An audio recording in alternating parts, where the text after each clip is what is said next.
భద్రాచలంలోని శ్రీ సీతారాముల కళ్యాణ మహోత్సవ ఏర్పాట్లను మంత్రి పొంగులేటి శ్రీనివాసరెడ్డి పరిశీలించారు. అనంతరం సబ్ కలెక్టర్ కార్యాలయంలో జిల్లా అధికారులతో ఆయన సమీక్షా సమావేశాన్ని నిర్వహించారు.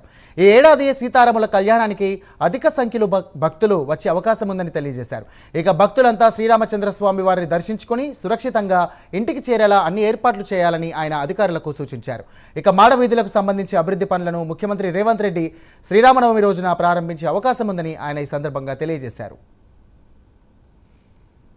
దీంట్లో ఇన్వాల్వ్మెంట్ ఉందో ఆ డిపార్ట్మెంట్ కి ప్రాపర్ గా వాళ్ళని అలికేషన్ చేయండి. కలెక్టర్ గారు జిల్లా ఆఫీసర్స్ అందరినీ కూడా ఒక్కొక్క డ్యూటీకి పెట్టి చిన్న ఎపిసోడ్ కూడా జరగకుండా భక్తుల్ని ఎట్లయితే రాముల వారి దర్శనానికి రాముల వారి ఆశీస్సులకు వస్తారో నమ్మకం విశ్వాసంతో దాన్ని పూర్తిగా మళ్ళీ వారిని ఇక్కడ భద్రాచలం నుంచి ఎగ్జిట్ అయ్యేంత వరకు responsibility all departments under control of collector గారు కంట్రోల్ చేస్తూ పర్ఫెక్ట్ చేయాలన్నది నా విజ్ఞప్తి.